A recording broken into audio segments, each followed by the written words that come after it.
모든 사람은 과오를 범합니다. 실수가 없는 사람은 한 사람도 없습니다.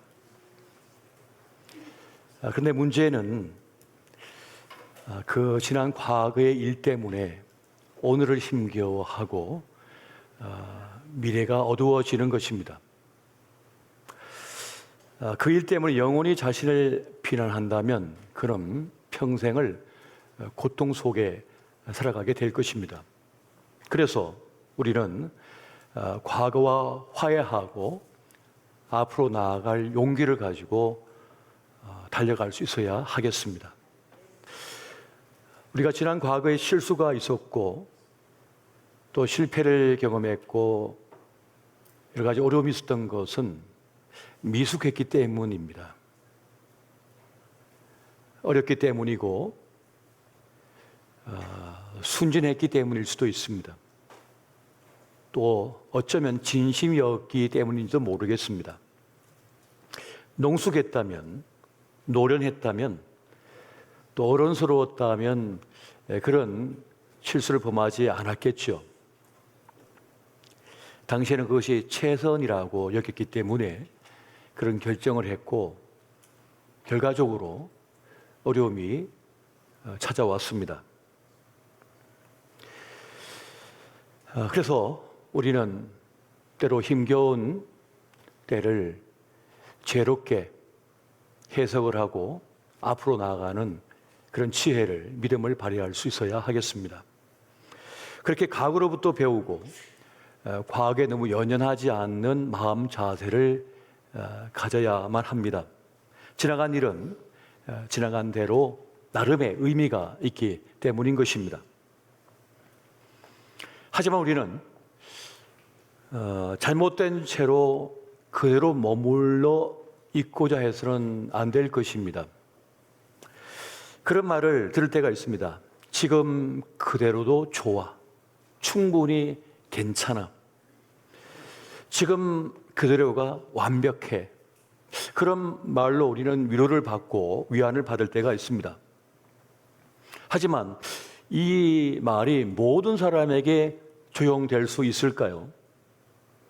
이런 말은 정말 들을 자격이 있는 사람에게 전해 주어야 할 그런 말이 될 것입니다.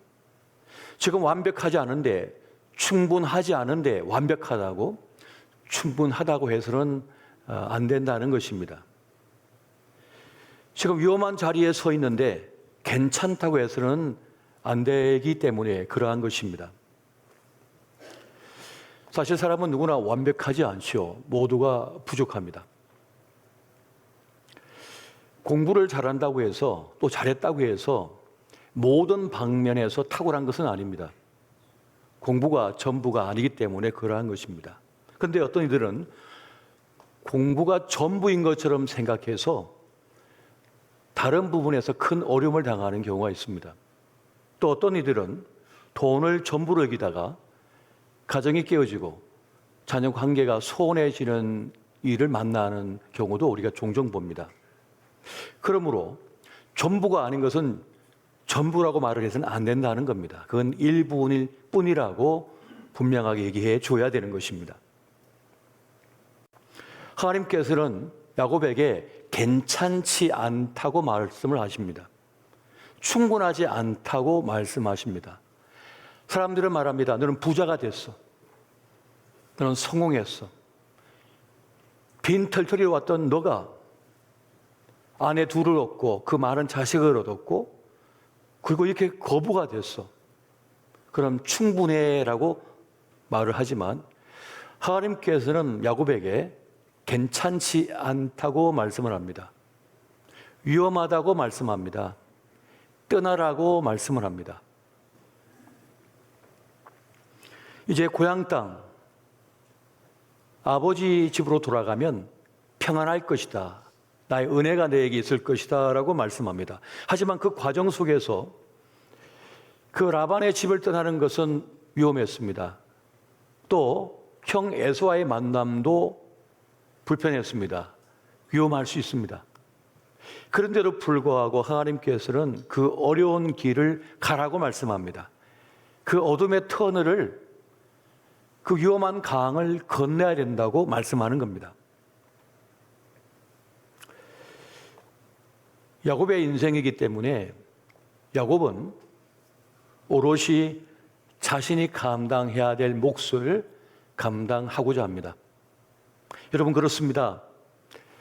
내가 살고 싶은 세상은 내가 만들어야만 하는 것입니다. 내가 원하는 것이 있다면 내가 원하는 그것을 위하여 내가 힘을 써야 되는 것이고 대가를 지불해야 되는 것입니다. 왜냐하면 내가 원하는 세상은 저절로 오지 않기 때문에 그렇습니다. 그리고 그것은 내 인생이기 때문에 그러한 겁니다. 하나님께서 대신 살아줄 수 없습니다.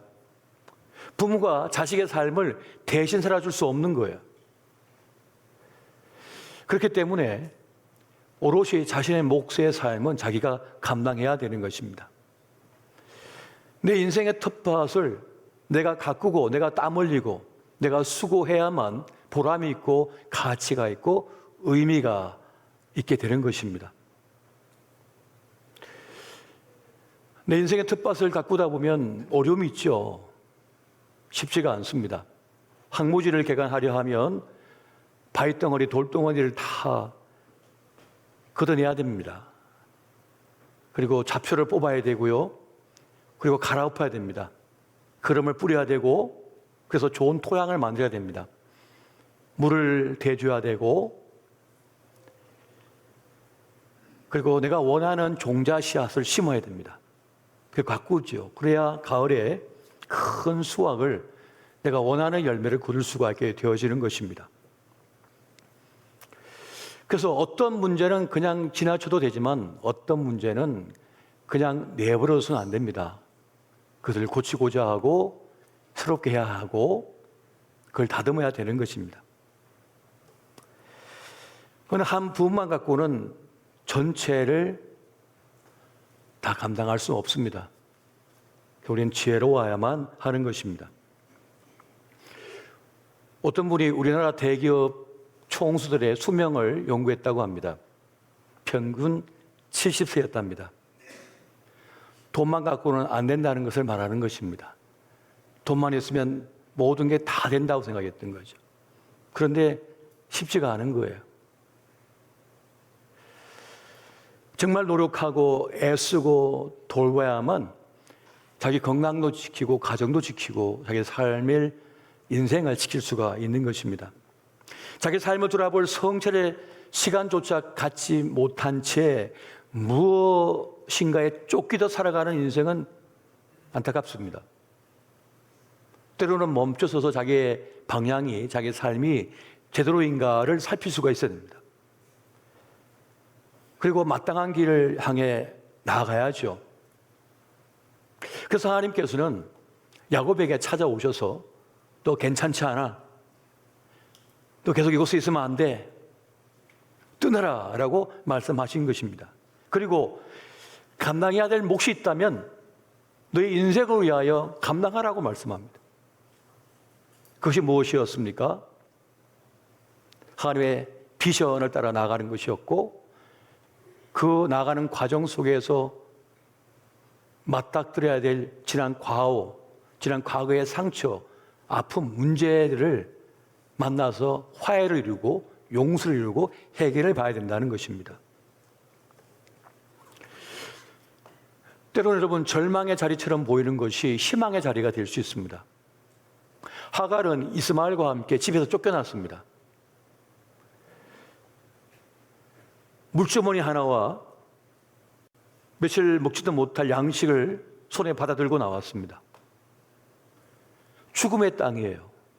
그러니까 죽는 줄 알았어요. 그런데 하나님께서 찾아오셔서 그 광야가 너의 삶의 터가 될 거라고 말씀하셨고 그 약속대로 이스마엘은 큰 민족을 이루는 조상이 되었습니다.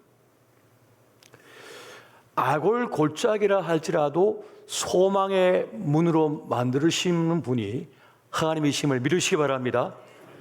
그 하나님이 우리와 함께 하시고 그리고 야곱과 함께 했던 것입니다.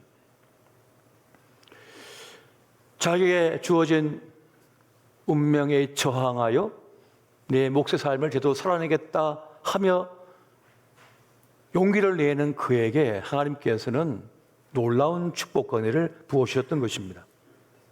그래서 하나님께서는 야곱을 위하여 이끌어 라반과 화해하게 만드시고 또 에서와도 화해하게 만들고 계십니다. 하나님은 어떤 분이십니까? 혼돈과 공허와 흑암 가운데 빛을 창조하셔서 하늘과 땅을 질서 있게 만드시고 조화롭게 만드시며 창조의 일을 행하시고 생명을 보존하시고 존재케 하시는 하나님이십니다. 그 하나님께서 우리 불완전한 삶도 돌보고 계심을 믿으시기 바랍니다. 하나님은 그런 분이신 것입니다. 하나님의 섭리하심, 하나님 뜻하심, 그 손길에 나를 맡길 때 죽음의 길 같아요. 망함의 길 같아요. 그런데 그렇게 되지 않는다는 겁니다. 오늘 우리에게 필요한 건 뭡니까? 다시 시작할 용기라고 하는 것입니다. 과연 용기가 있느냐에 아직 나에게 생명의 시간이 있다면, 주어진 그 생의 여정이 있다면 그것도 기회의 시간이고 하나님의 시간임을 믿으시기 바랍니다. 하나님께서 역사하고 계신 겁니다. 하나님은 우리에게 감각을 주셨습니다. 과거를 생각하는 영적 감각을 주셨고, 오늘을 생각하는 영적 감각을 주셨고, 미래를 생각하는 영적인 감각을 주셨어요. 어쩌면 지금의 이 아픔의 시간, 고난의 시간은 새로운 미래를 위한 것인지도 모릅니다. 더 나은 미래를 위하여 주님께서는 이 어둠의 터널을 통과하게 하고 계신지도 모르는 것입니다. 그래서 하나님께서는 야곱으로 하여금 묵은 원한을 풀도록 하셨습니다. 풀어내야만 하기 때문에 그러한 것입니다. 과거와 진정한 화해를 하는 사람만이 오늘과 내일을 제대로 살아갈 수 있습니다.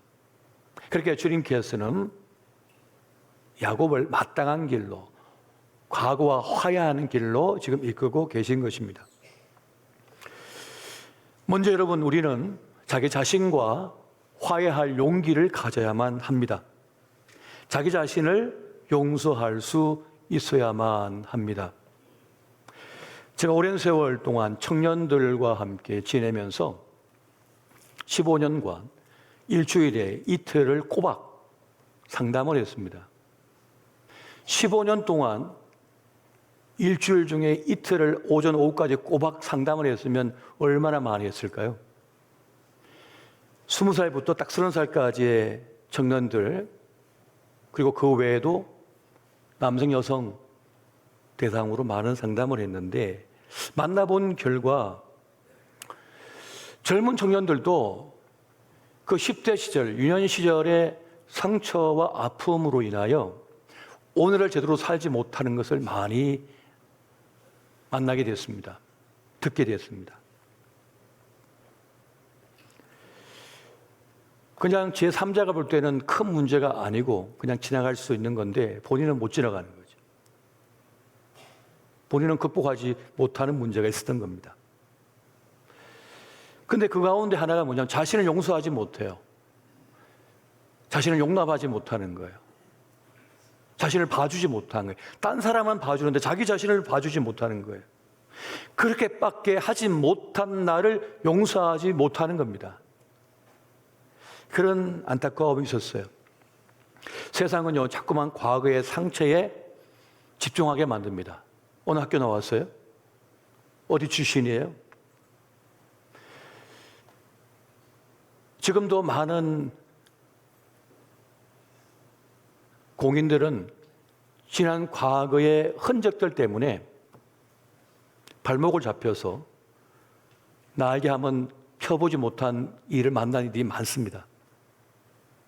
또 절정을 향해 날아오를 그 찰나의 말이죠. 그것처럼 세상은 자꾸만 지난 과거에 집중하게 만듭니다. 지난 과거의 과오에, 잘못에, 실수에 집중하게 만듭니다. 그래서 과거가 오늘을 지배하게 만들어요. 그래서 내일을 꿈꾸지 못하게 만들어버립니다. 그런 일들이 너무 많은 거예요. 그래서 과거가 오늘을 결정하게 만들어버리고 미래를 결론짓게 만들고 있습니다. 과거의 문제가 오늘과 내일을 결정하게 만들어서는 안 됩니다. 나쁜 과거가 나쁜 오늘을 만들고 나쁜 오늘이 나쁜 미래를 만들도록 방치해서는 안 된다는 겁니다. 그걸 허용해서는 안 된다는 거예요. 과거를 넘어서기 위해서 우리는 먼저 과거의 나를 용서할 수 있어야만 됩니다. 인생의 많은 문제가 자신을 용서하지 못함에서 온다고 합니다. 자신을 용납하지 못하기 때문에 다른 사람도 용납할 수 없는 거예요. 사실은 그 일 때문이 아니고 나의 문제인 거죠. 과거를 없었던 일로 만들 수 없다면은, 없었던 일로 만들 수 없다면은 오늘 우리는 다짐을 하고 뭔가를 해결해야만 합니다. 그것은 바로 먼저 나를 용서하는 것입니다. 나를 용서하는 그날이 오늘이 되시기 바랍니다. 지금 당장 이 순간에 용서를 서로 해야 되는 것입니다. 과거의 나를 용서하기 위해서는 용기가 필요해요. 용감함이 필요한 것입니다. 용서의 본질은 뭐냐면 과거와의 단절입니다. 과거와의 단절이 용서하는 겁니다. 용서는 원망과 미워하는 마음을 버리는 겁니다. 그걸 버려버리는 거예요. 용서는 잘못을 더 이상 따지지 않는 겁니다. 그게 용서입니다. 더 이상 그것을 생각하지 않는 것입니다. 어리석었던 나, 바보 같았던 나, 멍청했던 나, 어리숙했던 나, 그때 나를 그대로 받아주는 겁니다. 그래, 그때는 뭘 몰랐었어. 알았다면 그렇게 하지 않았을 텐데. 그때 너무 어렸어. 도와주는 사람이 너무 없었어. 하지만 나는 그게 최선인 줄 알았지. 혹은 속았지. 이제 미워하고 원망했던 것을 끝내는 것입니다. 그렇게 해야만 나로서 내 삶을 제대로 살아갈 수 있는 것입니다.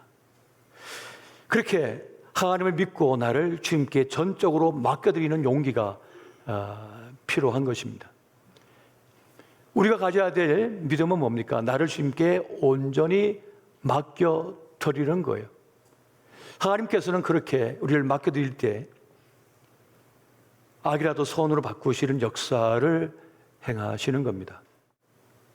여러분, 시편 56편 4절 말씀 같이 한번 보겠습니다.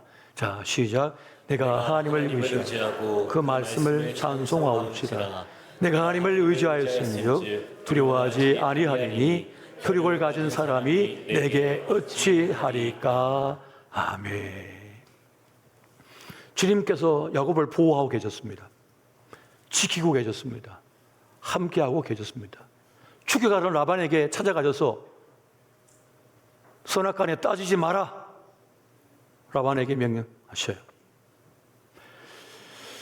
야곱은 이제 정말 문제가 되는 에서를 만나야 되는데 그 감정을 누구로 떨이기 위해서 어떻게 했습니까? 두 때로 나눠가지고 선물 공세를 합니다. 화해 제스처를 보여주고 있는 거죠. 나중에는 자기 아내와 자식들까지 또 두 때로 나눠서 또 보냅니다. 자, 이 정도 했으면 형 에서가 밑에 있는 종을 보내든가 해가지고 동생아 겁먹지 말고 이리 와라 해야 되는데 에서는 자기 군대를 데리고는 기다리고 있는 거예요. 계속해서. 야곱이 불안에 떨기 시작합니다. 두려워 떨기 시작합니다. 인간인지라. 그래서 강을 못 건너는 거잖아요. 야복나루에서. 그래서 하나님께서 찾아와 주시죠. 하나님과 씨름을 합니다. 사람과 씨름하는 것이 아니라 하나님과 씨름하라는 말은 하나님께 달려있다는 것을 말씀하는 겁니다. 우리의 운명이, 야곱의 운명이 에서의 손에 달린 게 아니라 하나님의 손에 달려있다는 것을 말씀하는 겁니다. 할렐루야. 여러분 인생이 사람의 손이 아니라 하나님의 손에 달려있음을 믿으시기 바랍니다. 이 믿음을 이제 야곱이 갖게 된 것입니다. 화해를 이루시는 분은 하나님이신 거예요. 용서를 완성하는 분도 하나님이신 겁니다. 내가 나를 용서하고자 할 때 내 느낌으로, 내 감정으로 하려고 하잖아요. 안 돼요. 늘 생각이 나거든요. 내 능력으로 안 된다니까요. 사람과의 관계에도 마찬가지입니다. 믿을 수가 없거든요, 사람을. 앞에서는 이렇게 했는데 뒤에서는 어떻게 할지 알 길이 없는 거예요. 그래서 하나님과 씨름해야 되고 하나님을 믿고 하나님께 맡겨야 되는 겁니다. 내 운명을, 그 사람들의 운명도 주님께 맡기는 겁니다. 맡길 때라야 평안을 누릴 수가 있고 안식을 누릴 수가 있는 거예요. 그래서 씨름하고 나서 드디어 깨달은 야곱은 강을 건너갑니다. 예수를 만나게 되는 겁니다. 얼싸안고 입을 맞추고 눈물을 흘리죠. 그렇게 켜켜이 쌓인 원한이 해결이 됐습니다. 여러분, 성경의 대부분의 이야기는, 아니 전체 이야기가 용서와 화해의 이야기입니다. 죄로 인하여 하나님과 무너졌던 우리를 예수 그리스도께서 오셔서 십자가에 대신 죽으심으로 속죄함을 통하여 하나님과 우리 사이를 다시 연결시키셨잖아요. 그러니까 화해의 이야기예요. 용서의 이야기인 것입니다. 이것을 우리에게 지금 말씀해 주고 있습니다. 여러분, 이게 잘 안 믿어지신다고요? 성경이 잘 안 믿어지십니까? TV를 켜보십시오. 인터넷을 한번 봐보십시오. 지금 저 이스라엘과 이란과 중동 지역을 보십시오. 이 성경 이야기가 거짓말이냐고요. 지금도 펼쳐지고 있는데요. 이삭과 이스마엘은 아버지의 장을 함께 치르면서 화해를 합니다. 에서와 야곱께서도 분이엘의 수로 부둥켜 안고 울면서 화해를 합니다. 요셉과 이복 형제들도 생애의 시련을 함께 겪으면서 오랜 갈등을 끝내고 서로 얼싸안고 울면서 화해를 합니다.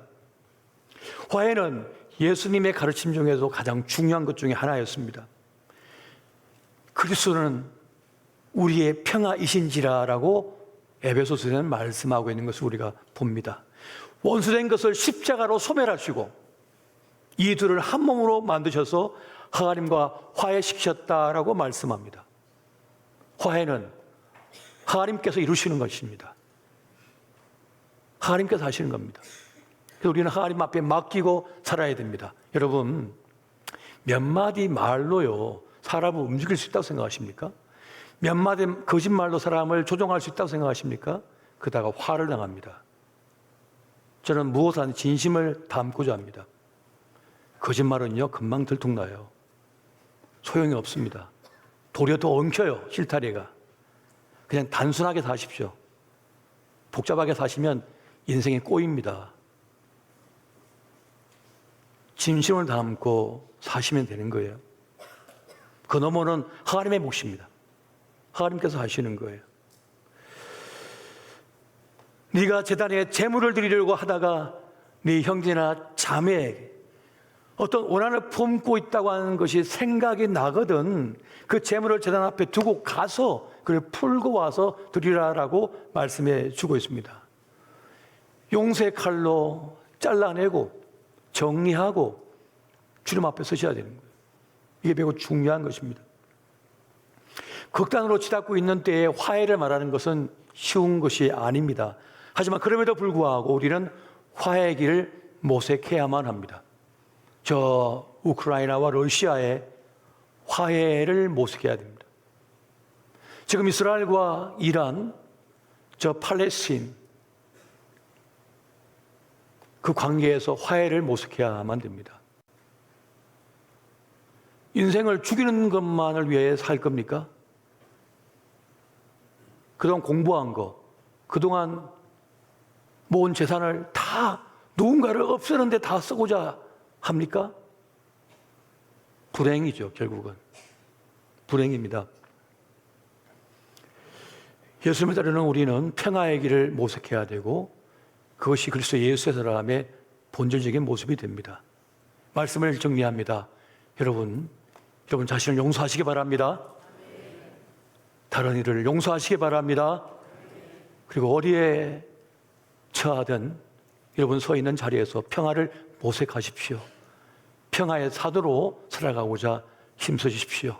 그렇게 될 때 우리의 생애의 여정 속에 하나님의 큰 기쁨, 영광이 깃든 그런 삶을 살게 될 것입니다.